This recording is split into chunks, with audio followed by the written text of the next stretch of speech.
Good afternoon. It's Friday, the 6th of July 2018, just after 1 o'clock. Welcome to UK Column News. Your host today, Mike Robinson, myself, Brian Gerrish, and we're delighted to have Alex Thomson back with us. Today we need him for some in-depth analysis. But of course, let's remind everybody to take care because it's, I believe, an orange warning for heat. We've never had proper sunshine in UK for several 100,000 years, apparently. So do take care. If in doubt, run, hide and tell. Well, it's an orange alert for heat, but not for Novichok because apparently everything's fine with that, but we'll come on to that in a second. I wanted to begin just with one of the more hysterical articles in the mainstream press. I mean, we could have provided 20 or 30 articles blaming Russia, blaming everybody, but this was fantastic. Headline: Why not Novichok could be Russia's most terrifying weapon in a war with the West. And I just want to say thanks to everybody that sent this one in to us because we had seen it, but clearly everybody else was noticing it as well. This is by Hamish de Breton Gordon, and he says the devastating Salisbury nerve agent. Actually, I won't tell you what he says just about that one just yet. He went on to say it was, he said, of high purity and persistence and would not be affected by weather conditions, confirming the British view that this was a military-grade nerve agent called Novichok. He was going back to what was going on with the Skripals, which is only made, he says, at a secret and closed military town, Shikany in central Russia. Now, that's not quite the story that other people were saying, but that seems to be the story that he's sticking with. And of course, in recent weeks, we had articles from the Express and others about how the Russians had been knocking down the facility at Shikany in recent months, and that was evidence that they were guilty for everything that's going on at the moment. But let's get back to that original quote, because this was kind of the sub-headline just below the image from Hamish de Breton Gordon. It is spectacular. The devastating Salisbury nerve agent could be put in missiles or even hand grenades, Brian. So there you go. I think the UK column is about to produce a line of hand grenades on the UK column shop, which will have the brand name Novichok on them. If we're allowed to, we have to ask the Russians if we're allowed to do that. But that's that. You know, this is just getting insane. Well, it's a shame we didn't have this chap around during the Cold War because he could have advised. Excuse me, he could have advised us of this. Not that we didn't know at the time it was perfectly possible to have gas shells and chemical agents in shells. We were all in that game, so it doesn't matter whether it was Russia, it was also USA, it was also UK playing around with the technology to gas people. But it's good to see that Mr. Hamish de Breton Gordon has considered this could be used as a weapon. Tremendous analysis. If somebody does throw a hand grenade at you, Brian, are you more likely to be concerned about being blown into little bits or poisoning from Novichok? I think if you're throwing hand grenades, you'd want something that explodes. But I'm sure he's an extremely well-informed man. But I'm going to smile and laugh at his analysis at the same time because to me it's crass. Alex, is he an extremely well-informed man? His academic track record wouldn't suggest that, Mike. I'm going to sound awfully snobbish now as a major public school in Oxbridge man, but he went to Tonbridge School and then he did the well-known Tim Nice but Dim joke degree, or Hooray Henry joke degree of agricultural management at the University of Reading. And now he's off at the University of Bournemouth, another questionable institution, lecturing in disaster management. So he's not studied in any recognised academic fields. Okay, good. That makes him pretty reliable, I suppose, as far as the government's concerned. But look, we were talking about the advice from Public Health England yesterday. That advice has now been followed up by a statement from Dame Sally Davies, who's the Chief Medical Officer. And she said 2 patients are in critical condition following exposure to the nerve agent Novichok. Following events in March, we have a well-established response to this type of incident and a clear process is to follow. Our priority at this time is to understand the circumstances surrounding how these 2 individuals became unwell and to ensure there's no further risk to the public's health from this incident. As the country's chief medical officer, I want to reassure the public that the risk to the general public remains low. I understand that those in Salisbury and its surrounding areas will be concerned at this news, particularly those who have recently visited the area, now cordoned off by the police. My advice for any individual that may be in any of the areas now cordoned off from 10 p.m. on Friday evening onwards is highly precautionary. As before, wash your clothes and wipe down any personal items, shoes and bags with cleansing or baby wipes before disposing of them in the usual way. I think, Brian, this is the biggest hole in the entire British government narrative here, which needs to be filled pretty quickly. Because if we go back to Hamish, he said the devastating Salisbury nerve agent. Dame Sally says baby wipes, as does Public Health England. And as we are going to follow this through, this seems to be the key narrative here. It is impossible to actually get to grips with whether this is a devastating, highly toxic nerve agent or whether it's something that really we don't need to worry about too much because we just need to wipe it off with baby wipes. When is this hole going to be filled and who's going to fill it? Well, the hole should be filled, Mike, by the press and the media. I'll say the mainstream, with a smile on my face, press and media, asking these key questions. They're very simple questions, but they don't want to ask, how is it that we've got a deadly military-grade nerve agent that a woman is saying, simply use some of these. We've got a packet. These are baby wipes. We don't want to advertise the particular brand, but here they are. She's saying, don't worry about all that training that you did in the military, that you need suits, you need every piece of skin covered, you need a respirator, you need to be immensely careful with not only handling the substance, but victims of the substance. She says, no problem, just use some baby wipes.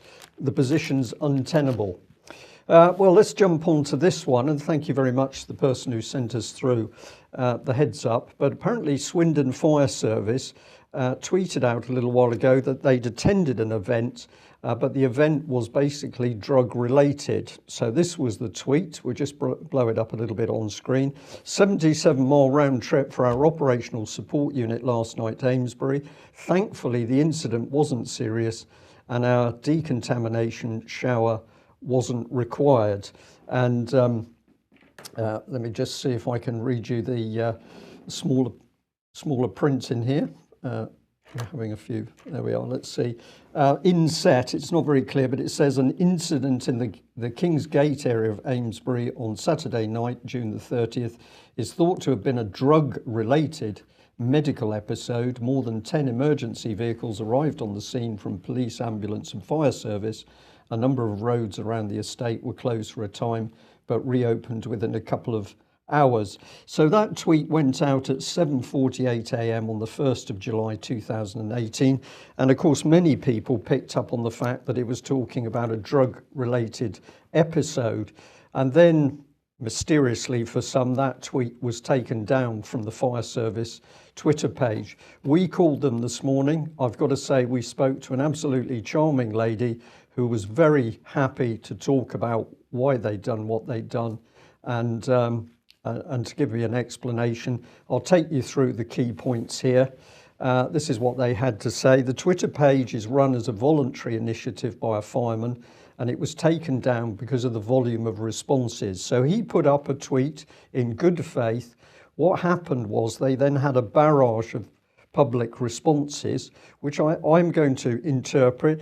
They just saw this as a very difficult thing to handle. They'd simply said what they'd done. They weren't prepared to then get involved in a response with however many public contacted them, but it was a lot. So they decided the simplest thing was to take the tweet down. And they were very open in saying this. They said that Swindon Fire and Rescue were asked to attend by the ambulance service, and they did attend along with other emergency services, but were then stood down as not needed and returned to base. The lady said that the fire service attended based on the call and information they received at the time. So she's more or less saying, please don't prejudge us. We just attended on the information we had at that point in time. And lastly, she said, and I absolutely believe this report, the fire services reported their attendance accurately in the tweet and could not effectively anticipate the significant questioning in public responses. So That is the fire service response. But of course, if we look at their accurate report that they were called out to a drug-related incident and then stood down against the fact that nasty Novichok has reared its deadly head, there's a number of questions which the press and media should have been asking of the government and Public Health England. But of course, the problem is this muddle in Muggleton.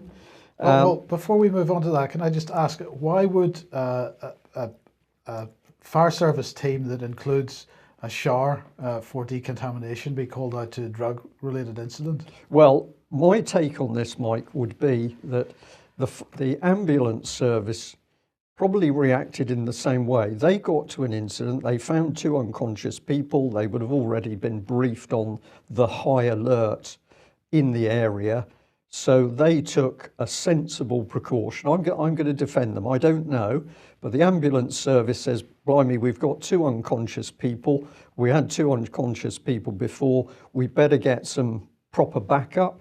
So they call the fire service respond accurately, but then on scene, somebody makes a decision that it's a drug-related incident, and eventually the stand down is given. And we know that Novichok wasn't diagnosed for another 2 days, if I've got my dates correct. And this is surprising after we've just done a whole national course in how to diagnose Novichok. I personally believe the ambulance service and the fire service are telling the truth. And if there's a mismatch in the story, that's because the story itself doesn't follow. Right. So there's the muddle. Let's come into this to show you some of the just appalling reporting. The Daily Mail: did the victims take poison home? Police scour places visited by a couple poisoned by Novichok amid fears they took the contaminated object back to their flat. Remember that object because it never really appears again.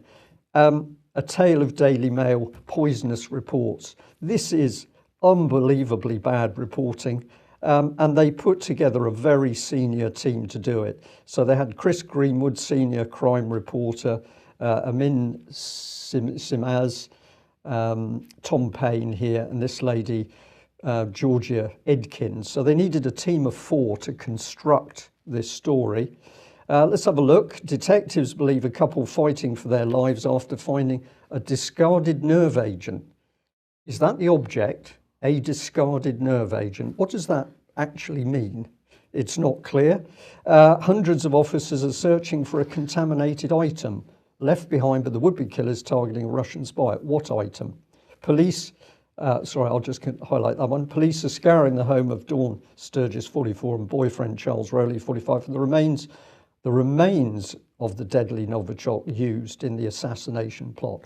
This makes it sound as though is it decomposing in some way? Well, the remains of it, or is this a sample of the actual batch?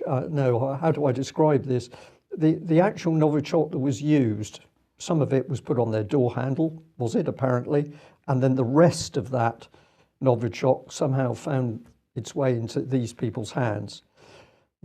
They suspect the object could have been some kind of delivery device that was recklessly discarded after the attack. What delivery device? Well, some speculation saying a syringe. It's all speculation, Mike. The whole article is a web of speculation and half-truth and spin. There's nothing to support the delivery device. And then they later say that the contaminated item could be something as innocuous as a cigarette butt. So therefore it could be a pencil. Yes. It could be a paper bag. Yes. It could be anything. It could be a baby wipe. It could be a baby wipe. And then they go on. So far, nothing has been found, and police say they have no idea what the highly toxic nerve agent was contained in. Oh, okay. They now believe that the Rowley and Sturgis, a mother of 3, may have spotted something unusual on the ground and picked it up. Well, that limits things, doesn't it? They picked something up. Experts suspect the couple came across the item after it was thrown away in a haphazard way. I'm starting to laugh again because this is so bizarre. And this is the Daily Mail's best team. It's just incredible. So it goes on. One expert source says Novichok doesn't evaporate, it exists forever. Incineration is the most effective method, but they're not going to burn Salisbury down. This is like something out of a children's comic. Right, let's just mention baby wipes again at this point. It does, but it exists forever. That's what they said. So they then have an analysis embedded in the article. What are Novichoks? What do they do? And why do they tend to take so long to disappear? How are they cleaned? Getting rid of these nerve agents is surprisingly simple. Bleach can do the job, and water also breaks down the toxins. But it exists forever, Mike. Apart from the fact when you use water. Does it not rain in Salisbury? It rained 12 inches within 4 days after the attack. So how can water break down the toxin, but the toxin has lasted for the last 4 months in some kind of object that they picked up off the ground, which has been rained on to the scale of 12 inches? And how can this fantasy last forever? Because the whole thing is a pack of lies. Why do they take so long to disappear? Novichoks were engineered to be stable chemicals that do not evaporate or decompose quickly.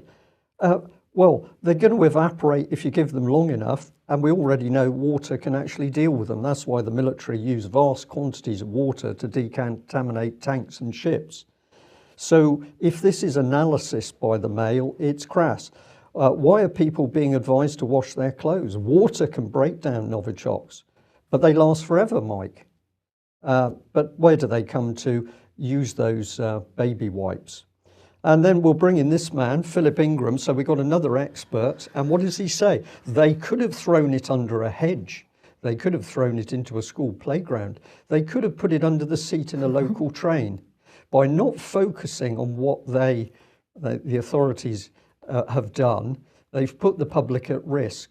What they used is what I class as the ostrich effect. Well, it's all too complicated, so we'll stick our heads in the sand and hope nothing happens.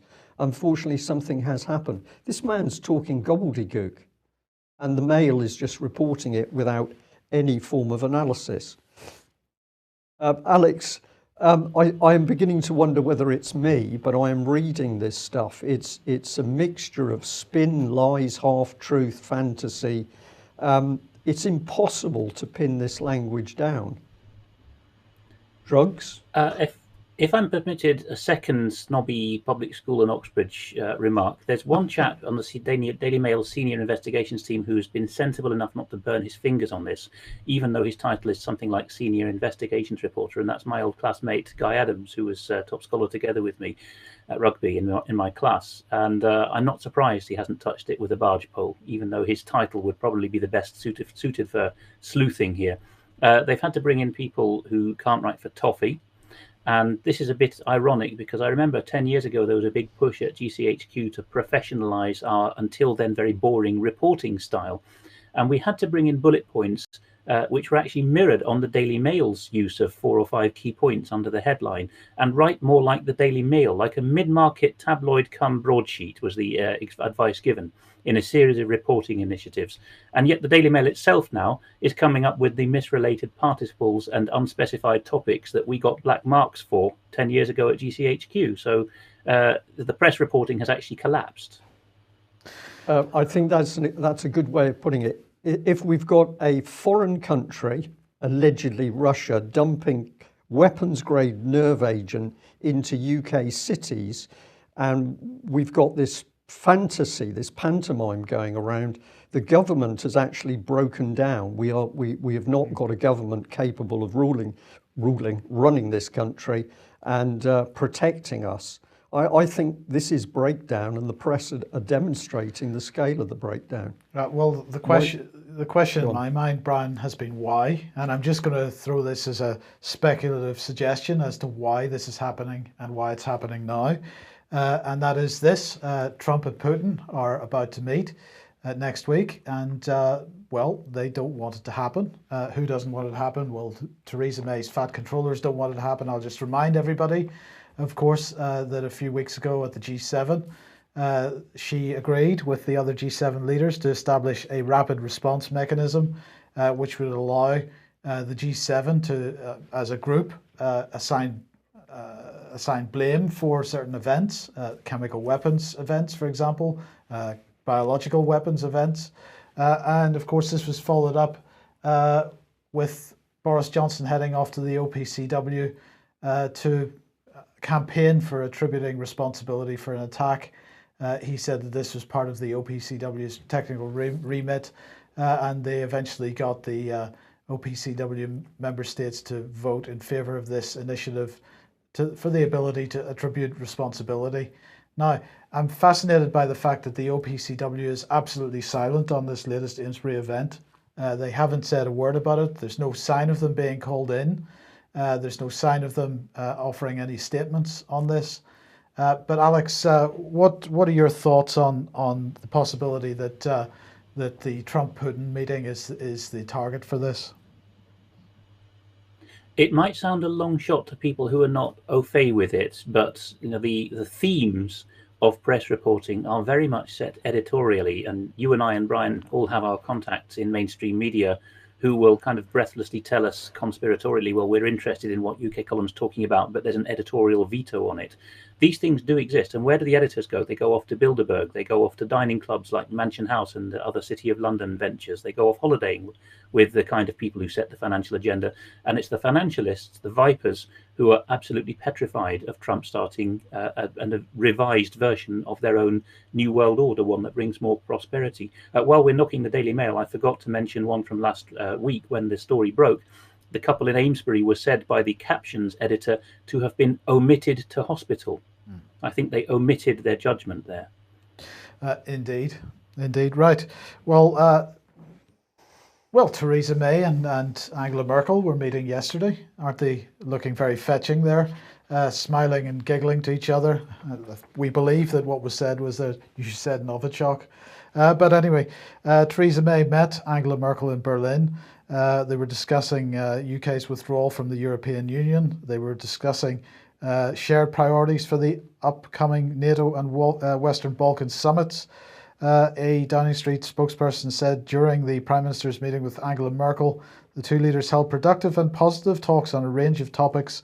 The EU, of course, as I've said, but it included the latest situation in Amesbury. The two also discussed the upcoming NATO summit, where the Prime Minister said that it was vital for all countries to display solidarity and unity. So that's fantastic. Well, let's, in the run-up to that, Nigel Farage has come out of the woodwork criticising the EU for its EU military union moves, and also with regard to the NATO summit. So this is obviously ex-UKIP leader Nigel Farage saying to the EU that you appear to be hell-bent on pushing for your European army, hell-bent for a foreign policy without a veto. I can agree with him up to this point. But then he goes on to say, and hell-bent to be on a direct collision course with President Trump and with NATO. Well, I'm sorry, but this is simply untrue. He went on to say that you can't have a European army and NATO existing side by side. And maybe your next big challenge to Europe is European citizens will need to work out who do they best feel protected by, the European army or America and NATO. Well, I'm sorry, but this is just complete nonsense. We have made the point many times over the last 18 months or 2 years that NATO has absolutely been in on the discussions with regard to the establishment of EU military unification. Federica Mogherini, the EU's or the European Commission's High Representative, and Jens Stoltenberg, absolutely lockstep with regard to this.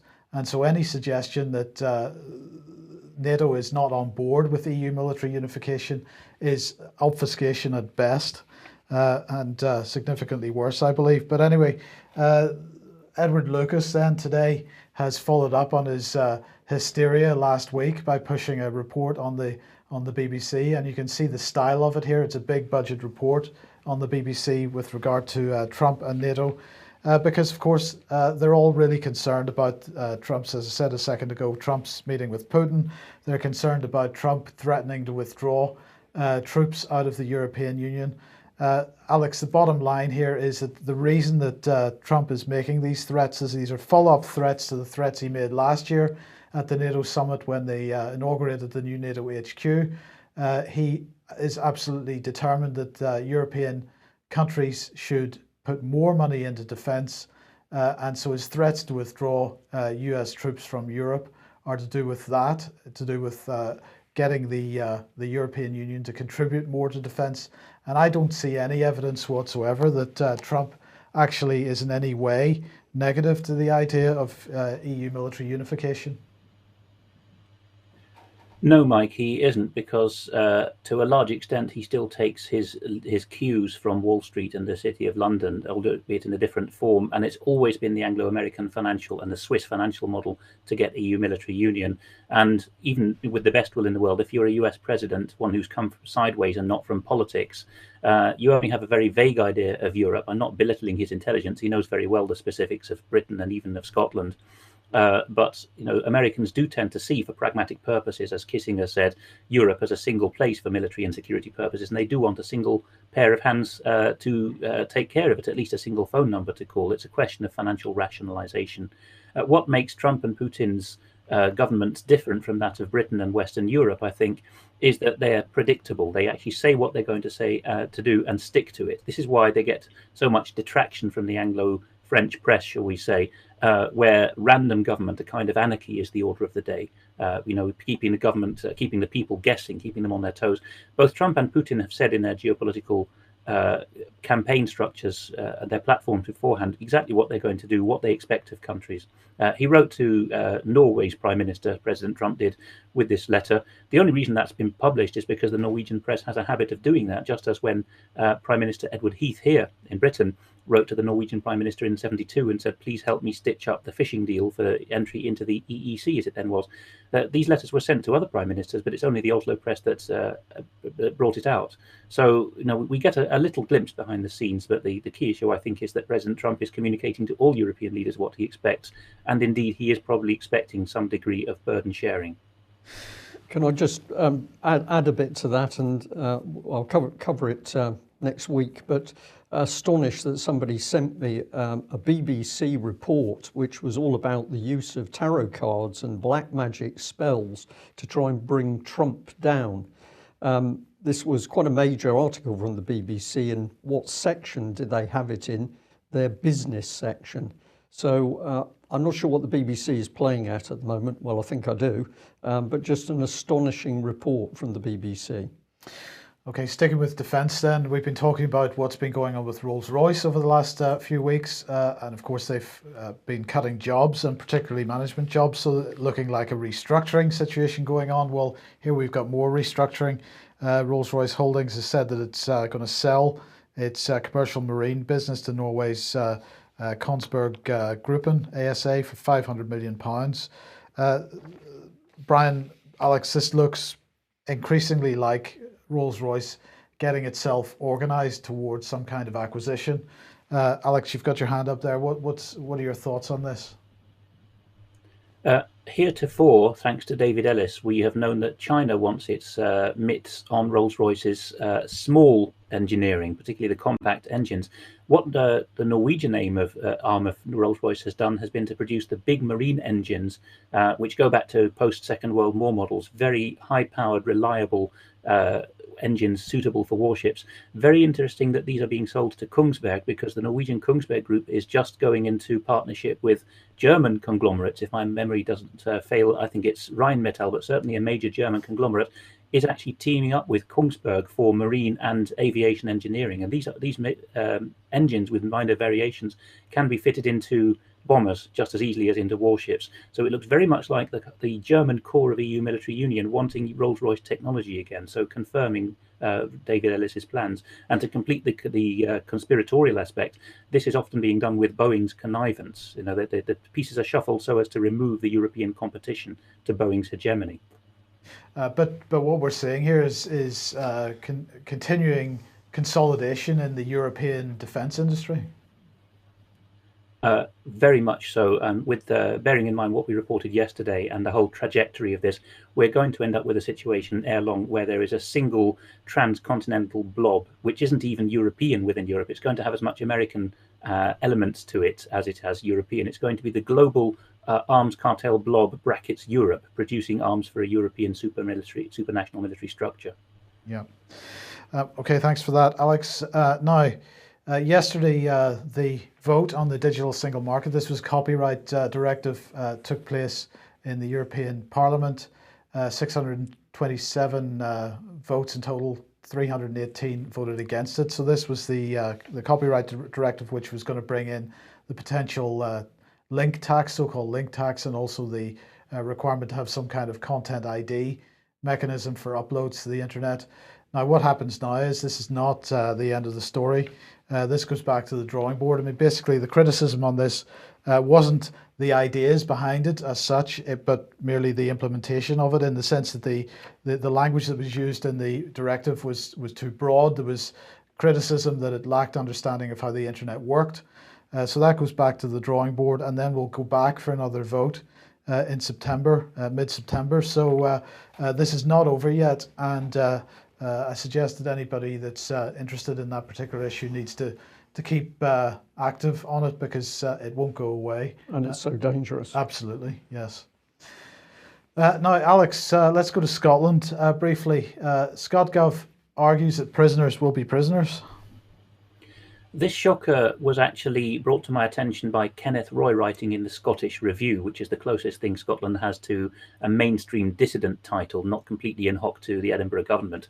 And if we go to the source of it here in Scottish legal news, we see that the Lord President, the equivalent in Scotland of the Lord Chief Justice in England and Wales, Lord Carloway, has actually expressed his disgust with the Scottish government in the strongest possible terms. What happened was a Polish gentleman called Daniel Kaiser, nearly a decade ago, because this has had to work its way through all the appeal courts, he was attacked with a steel bar in the prison gym by an Aberdonian prisoner who had previously said, "I'm going to smash your effing Polish face in, you Polish expletive." And then he was taken to Glasgow to be tried for an assault outside prison on another Pole. And as soon as he was convicted for that, he was sent back to serve out his custodial sentence in the Aberdeen prison. The next morning, he went to the gym and smashed the Polish man's face in. The Scottish government's argument as this went through to appeal, which was astonishing enough that they didn't accept responsibility, the lawyers arguing for the Edinburgh government said on appeal, well, actually, even if we had told the prison guards that this man hated Poles and wanted to bash their faces in, it wouldn't have made a difference to how we'd have treated it, because prisoners utter violent threats all the time, and we don't really take those seriously or act upon them. So an utter failure of duty of care of prisoners in Scotland. One shudders to think this could have happened to Robert Greene, because, of course, there was racism, anti-English racism against Robert Greene, but that was from the judiciary and wasn't in the transcript. Robert Greene himself told about this on the channel recently. But, you know, Aberdonian prisons, Glasgow prisons, Scottish prisons in general, very violent places, and the Scottish government talks the talk but doesn't walk the walk in protecting prisoners in this situation. So, you know, British prisons are not what they were, particularly not Scottish prisoners, and it has to do with the political dichotomy now between lots of rhetoric about bullying and the reality where governors just have the attitude that prisoners will just care for themselves. So Lord Carloway was astonished and wrote that on this slide here, I think, we cannot accept this unattractive proposition. In summing up ScotGov's position, he said that the government's position, because they're the defenders in this case, was that notwithstanding the fact that a prisoner in their custody was exposed to the risk of injury as a result of the failure to report a threat of serious violence with racist overtones, nothing effective, argued ScotGov, would have been done about this by the prison authorities, and thus the attack would have happened in any event. One shudders to think, because any of us can end up in prison these days, and any of us could be exposed to this kind of attack. Okay, let's come back to England then, and well, this party for Britain attempted to attend a hustings recently at a by-election, and apparently was not able to. In fact, the entire by-election was shut down. Is that right? Or the entire hustings rather was shut down.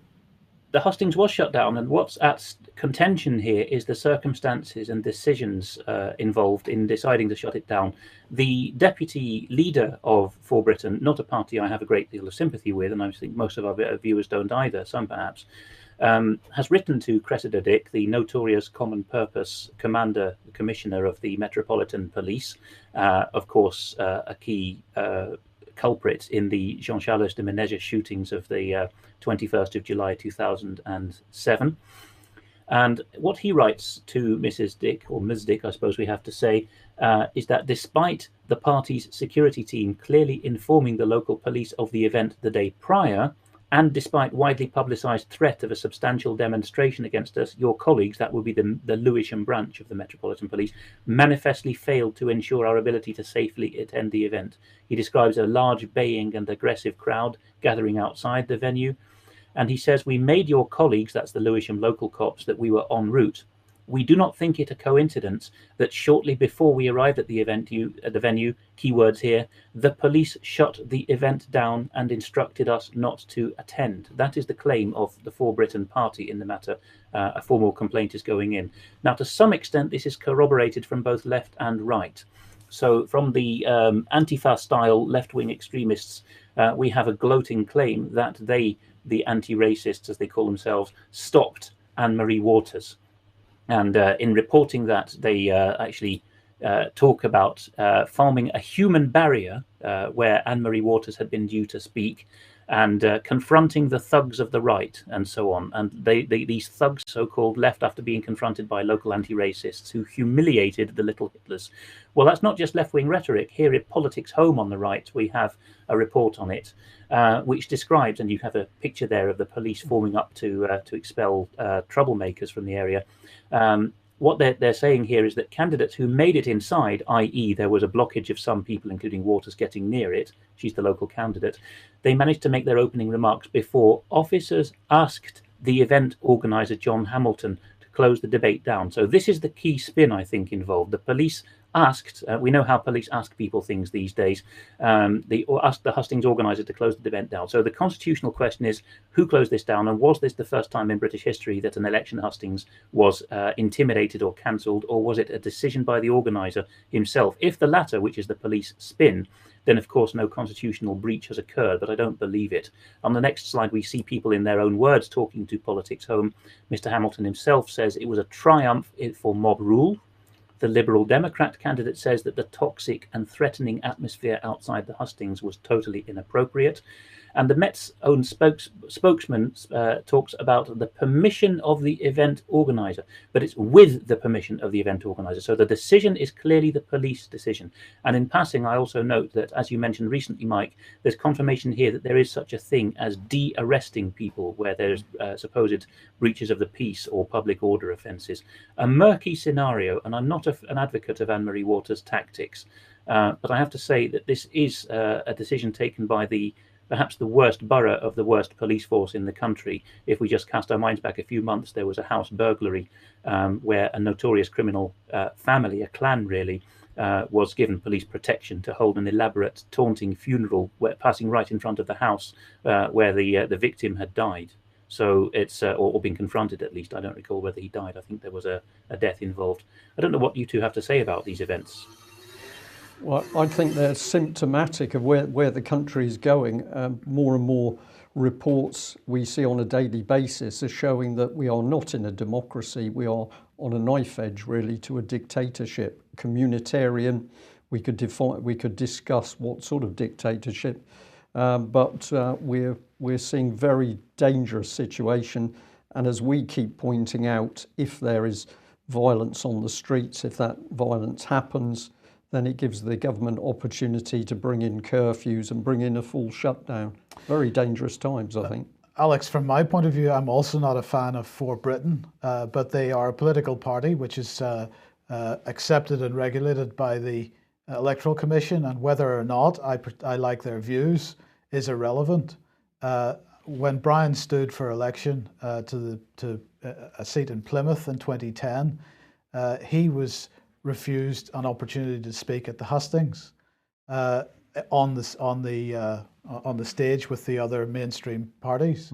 He was given some time to speak, a couple of minutes to speak from the floor, and got quite an ovation, a standing ovation, as it were, at the time. Yeah, so, you know, at what point do we decide that what somebody is saying is unacceptable?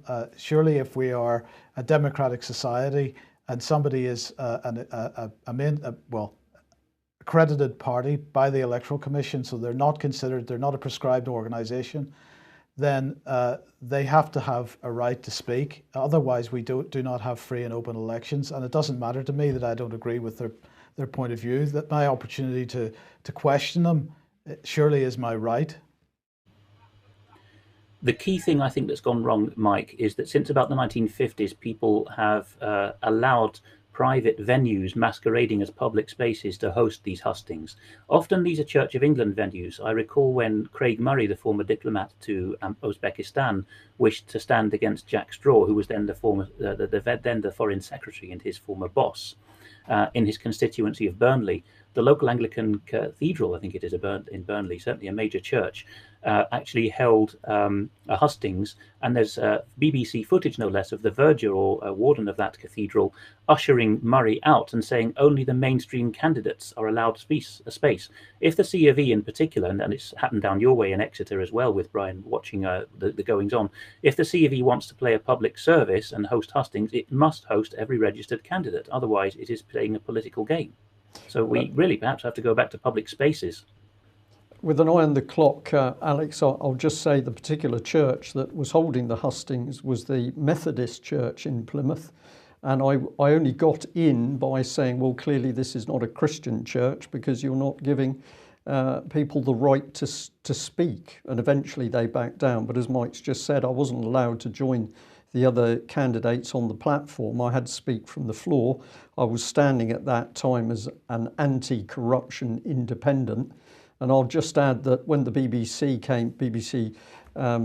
Devon, Radio Devon, I think it was, came to interview me, they calmly told me that they wanted to interview me, but they only had 6 seconds of allocated time to do that. Right, Alex, a secret common purpose in the mainstream media. This is at One Angry Gamer. Now, since Gamergate of a few years ago, which might have passed the older people among us by, there has been a trend that those who play online computer games are some of the most intelligent and questioning reporters of what's going on in the shaping of public discourse. And in this particular case, One Angry Gamer has a piece headlined "Left-Wing Media Cabal Outed," features 400 members from journalism and academia. And without getting down and dirty about it, it relates to a set of trend-setting, mostly US East Coast-based writing outlets. These are kind of para-journalism. Instead of going to mainstream news, a lot of the millennials, especially the trendier and young women, go to sites like Jezebel.com or The Atlantic to get their themes, how we should think about social issues. And what's been turned up here by the gaming journalists, who are a very politicized community now, very aware, is that all these writers in the, should we say, Greater New York have a secret forum in which they not only say, shall we discuss transsexualism in this case, but go into detail. There's screen posts in the article on how to cover transsexualism. Where should we be taking the public? What views in specific detail should we be presenting the public as to what transsexualism is? So I think it blows out of the water the idea that journalism, such as it exists these days in London or Washington or New York, is apolitical. Journalism consists now of clans, of tribes that take their leads by basically the online equivalent of smoky room pub discussions. But what you seem to be indicating is a cartel, as it were. Aside from the brands that they happen to work for, there's a cartel of running some kind of agenda. Where's the competition between titles under these circumstances? There is none. You only have establishment media in its myriad forms and dissident media. And we at UK Column, who don't take a particularly strong right or left-wing stance, have more in common because we're truth seekers with, well, shall I name a few titles? The Canary, which is very much a Corbyn supporting title, or some of the more racialized right-wing titles. We have more in common together on our platforms than we do with any of the mainstream titles, whichever political party they support, because the latter all have these journalists. Okay, in Britain it's a bit more suave than it is in America, the way it's done, but they're all taking leads from each other. Okay, Alex, I'll just come in on the back of that and say that we've been pointing people at policy for some time when things happen, particularly when people are disturbed by what they're seeing happening and what they're experiencing. Where does the policy come from? Who were the individuals who made that policy? And this was highlighted to me a couple of days ago. We've got the Daily Mail here again. Stephen Glover: if the Tories think pushing transgender rights will win the next election, they're deluded.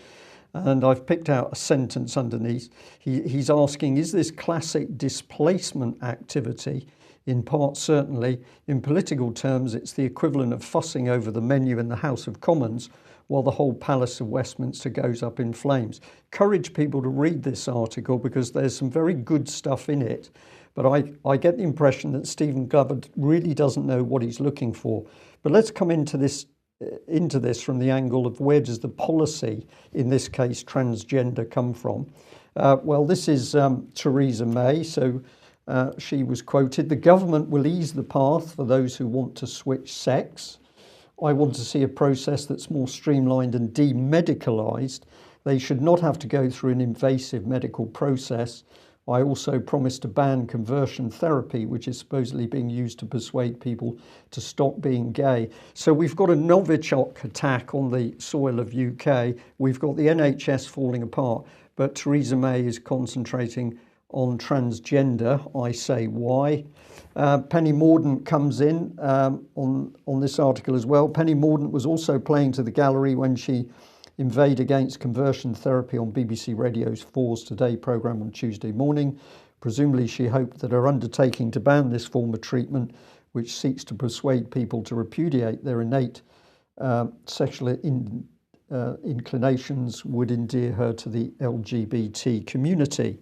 And Glover goes on because he then pulls this man into the fray. So this is Tunde Ongung Bizan, Director of Diversity at the BBC, who recently boasted exultantly that the corporation has over 400 transgender staff, which represents more than 1 in 50 of the workforce, about 4 times higher than the proportion in the general population.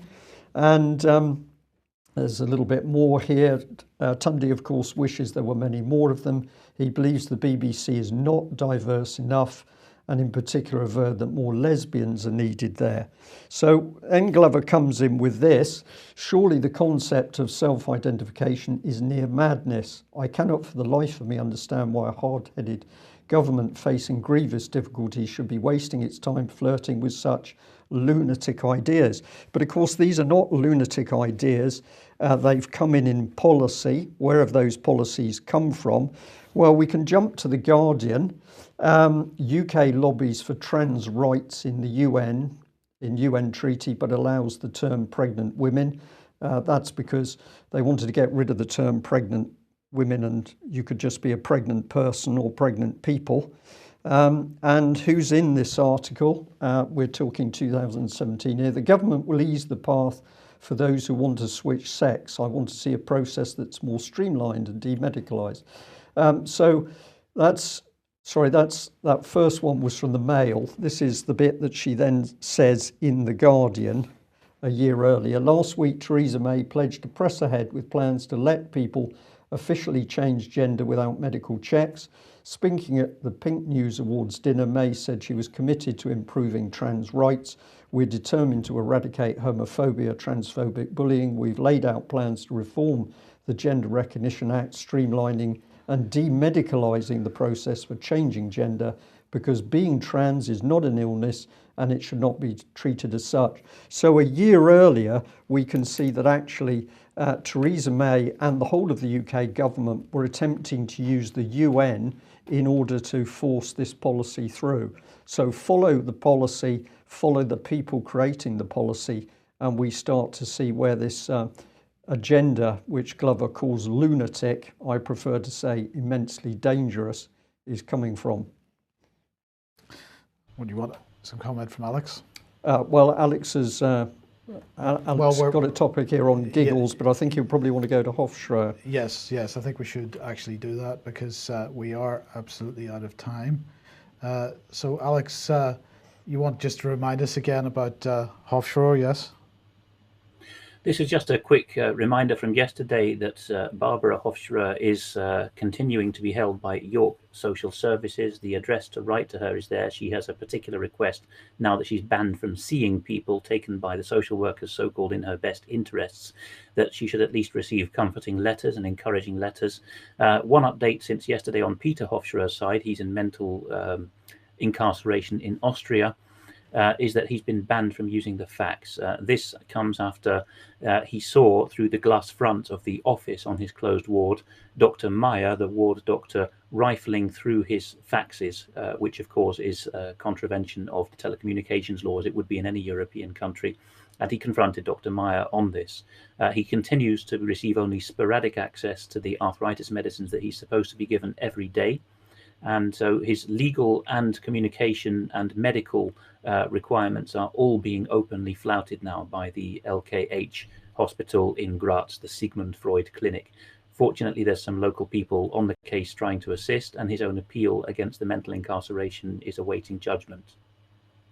Okay, Alex, thank you for that. And we'll also remind people that Melanie Shaw is due to appear in Leeds Crown Court on the 10th. That's Tuesday. She's being charged with arson and sexual assault.